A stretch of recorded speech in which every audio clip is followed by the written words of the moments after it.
Hi, today we're going to present this group project which will be focusing on COPD, and we will discuss about the pathophysiology of COPD and develop a patient-centered pharmacological intervention and nursing management. So here's our scenario. The patient's name is Jane Walker, who is a 45-year-old, and she was admitted to ED due to shortness of breath and chest tightness while she was working. So she is now transferred to the rehabilitation ward. Jane lives in a rural area, which makes her a difficult access to the healthcare services. Jane is an auto service mechanic whose working environment is air polluted, and she has been well occupied with her career and had not been an active, healthy person prior to her diagnosis. And she has been smoking one package of cigarette per day for 20 years.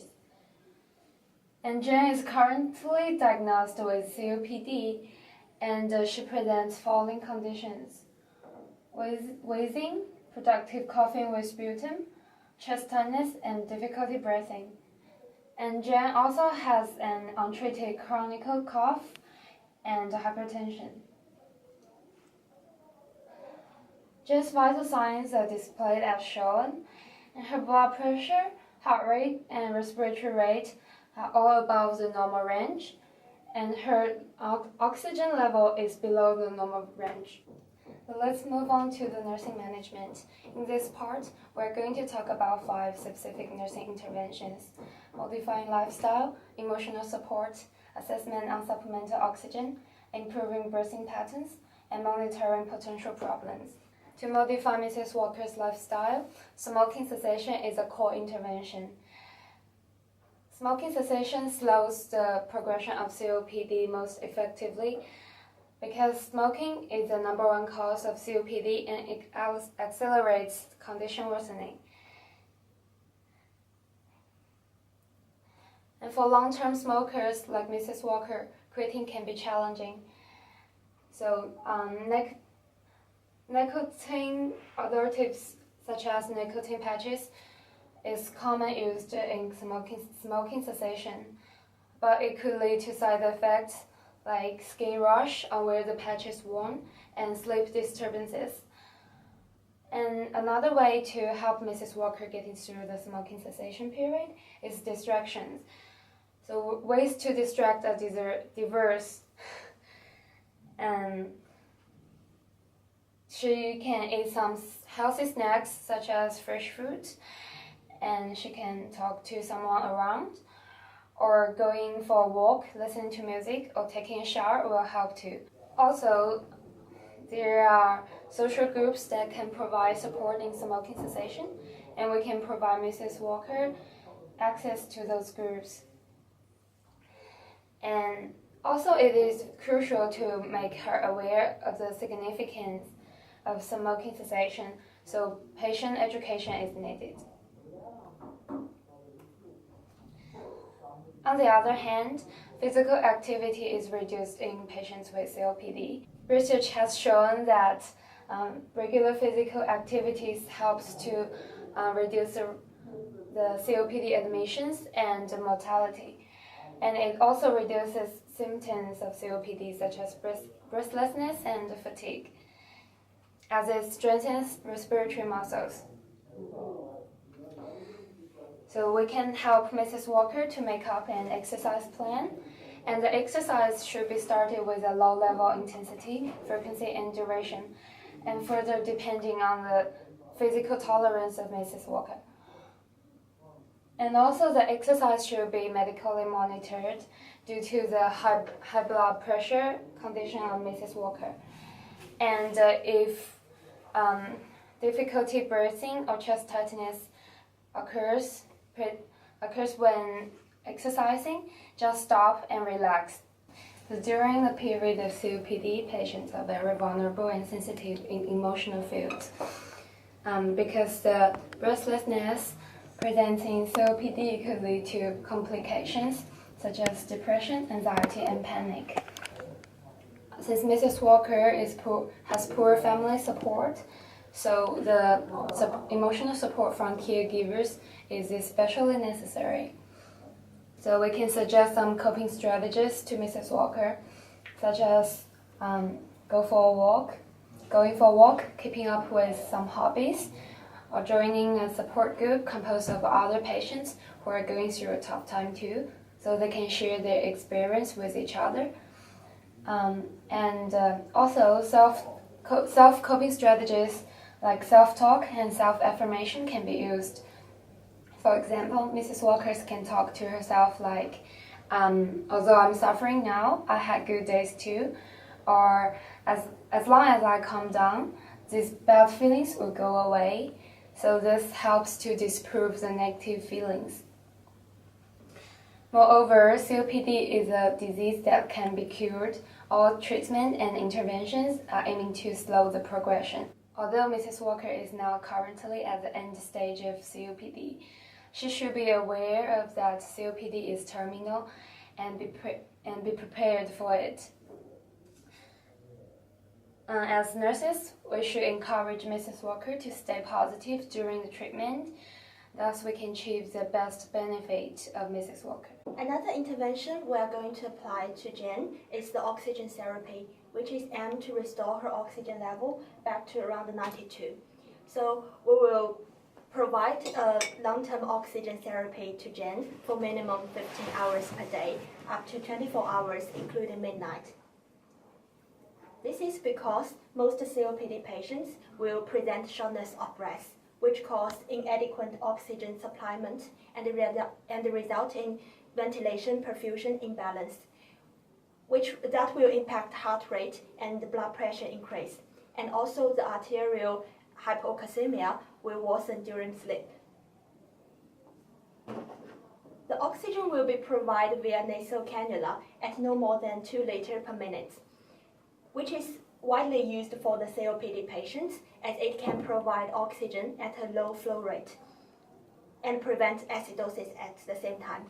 However, if Jen presents the acute aggravation of COPD, the oxygen mask have to be changed to the rebreather mask or the potential rebreather mask, because the nasal cannula can only deliver the low oxygen concentration.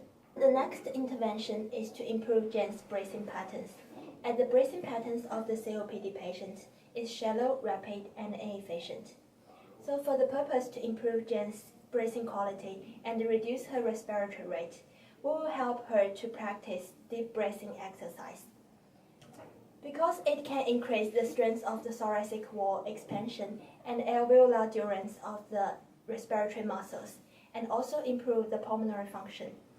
Besides, the ventilation efficiency would also be influenced by adjusting a patient's position. So we will reposition Jen into Fowler's position by elevating the bed edge and supporting her limbs with the pillow, like the picture showing here. This can help to improve her accessory muscles function in ventilation and the chest expansion, and also assist her to expel as much air as possible during expiration. Well, the last management we are going to do is preventing potential complications. Based on Jen's situation, we will focus on monitoring her respiratory infection and the potential pneumothorax, which aims to prevent acute extubation and the further complications. First is to monitor the signs of respiratory infection. The infection can be life-threatening to Jen because it can compromise lung function and worsen hypocalcemia, and also it is a common cause of respiratory failure. We consider Jen is in the risk of infection because she works in an auto service as a mechanic, so she will inhale too much air waste. And also the environment in the hospital has variety types of bacteria, which can increase the chance of getting infection. So we are going to monitor the signs of infection, which including the fever and the change in sputum color, character, and amount. The second is to prevent the pneumothorax. because severe coughing or large intrathoracic pressure changes will develop pneumothorax. So we will monitor her coughing changes, the breath sounds, and the pulse oximetry to prevent the sudden onset of the shortness of breath. Well, in conclusion, the purpose of this 5 nursing management is to help Jen to slow down her COPD process and also improve her life quality. So now we're turning to pathophysiology of COPD. COPD is an umbrella term that consists of chronic respiratory disease, so mainly chronic bronchitis and emphysema. Before we discuss how bronchitis develop in smokers, we should know some basic structure of mucosa of the respiratory tract. Here we have the gallbladder cells that secrete the mucus. We have the cilia and mucus layer that contribute to mucociliary escalator that propel the pharynx materials toward the pharynx and down to the esophagus. Therefore, we swallow our mucus without noticing. However, in COPD patients, this mechanism is impaired, resulting in hypersecretion and ciliary dysfunction. Studies illustrate that smoking increased the number of the gallbladder cells and increased the size of submucosal glands, which resulting in hypersecretions. With COPD, has peripheral airway narrowing that caused by smoking. So basically, smoking initiates inflammation that leads to squamous metaplasia of epithelial cells, which is a repair process of the cell wall that leads to altering instruction and dysfunction of mucociliary escalator that lead to inefficient airway clearing. So without the function of mucociliary escalator, the only way that patient can get rid of the pharynx materials and the mucus is coughing, which is presented in Jane's case that she has productive coughing with sputum. The second leading cause of COPD is emphysema. Emphysema refers to the presence of enlarged airspace due to destruction of alveoli, alveolar ducts, and bronchial tree. So in brief, the mechanism of emphysema is basically the imbalance of antiprotease and protease.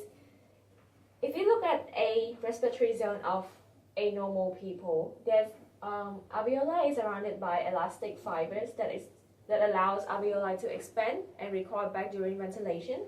And pharynx material will be killed by macrophages inside the alveolus to keep the lungs sterile. So in smoker, inhaling oxidative gases initiates abnormal inflammatory response. So first, alveoli macrophages secrete cytokine, which stimulate neutrophil to migrate to the capillary to the area. Neutrophil then secrete the protease, mainly elastase, that target the elastic fibers and elastic tissue of the alveoli. Macrophages in the alveolus also secrete a protein which also contribute to alveolus tissue damage. Furthermore, T lymphocyte induce cell apoptosis. As you can see, there's a lot going on with the destruction of alveolus elastic membranes. This induces air trapping in the alveoli, so basically air can get in, but it cannot get out. As I already mentioned, in a healthy person, there's an elastic tissue that allows recoil and expand. However, in smoker, with the impair of the elastic fiber, alveolus is able to expand with the force, but with the expiration, since the elastic fiber is damaged and the bronchiole was narrow, so air cannot get out without the recoil system, so it causes air trapping. This picture results in wheezing, as presented in Jane's case, that she was trying to get the air out of the her lung, so she presented wheezing. Potential complications in Jane's case would be acute exacerbation of COPD, mostly due to infection caused by bacteria and viruses, as she works a mechanic. Another complication would be progressive dyspnea due to VQ mismatching. That will be result in hypersemia and hyperapnea. The main medication for Jane is salbutamol, which is also known as Asmol. It is a short-acting beta-2 agonist that is used to relieve bronchospasm by causing smooth muscle relaxation. Its contraindication is allergy, so make sure Jane is not allergic to the medication before administering. Its side effects include tremor, especially in hands, palpitations, tachycardia, peripheral dilatation, and headache or dizziness. Another medication that can also be administered include fluticasone, which is also known as Avance. It is a corticosteroid that is used to reduce inflammatory response for management of asthma. Its contraindication for Jane is also allergy, and side effects include sore throat, dry mouth, oral candidiasis, dysphonia, and headache and dizziness, and hypersensitivity. A study by Gershon shows that the combined use of a beta-2 agonist and a corticosteroid is more effective than having one alone, and it will be more convenient for Jane if it can be given within single inhalation. So an example of this type of medication is serotype. Other options for Jane will be ipratropium bromide, aminophylline, and nitrochromial sodium. So we want to advise Jane that she can use the peak flow meter to measure her lung capacity and demonstrate the correct use of it, and advise and educate the patient about the route of medication and correct demonstration of different types of inhalers and how to use it. Includes the MDIs, DPIs, SRIs, and the nebulizers. And educate the patient about the right dosage regimen of the medication she is given. And we want to remind the patient of the use of fluticasone, that it is not to relieve acute symptoms of COPD. The misuse of fluticasone can cause paradoxical bronchospasm, and tell her to carry a short-acting beta-2 agonist with her to relieve acute symptoms when needed. And do not drive or operate machinery if she experiences headache or dizziness and blurred vision. And advise her to seek medical help if symptoms deteriorated or medication does not help to relieve symptoms. And change of medication is needed if she is hypersensitive. And lastly, encourage the patient to rinse her mouth after each inhalation to prevent hoarseness and oral candidiasis. In Jane's case, standard 1 of NSQHS is to improve and maintain the safety and quality of care. This can be done by reviewing the patient's complaints and feedbacks. Standard 2, partnering with the consumer by actively involving the patient within the decision-making regarding to treatment. And standard 3, the prevention of preventable diseases by providing a hygienic environment and the use of equipment and techniques that are sterile.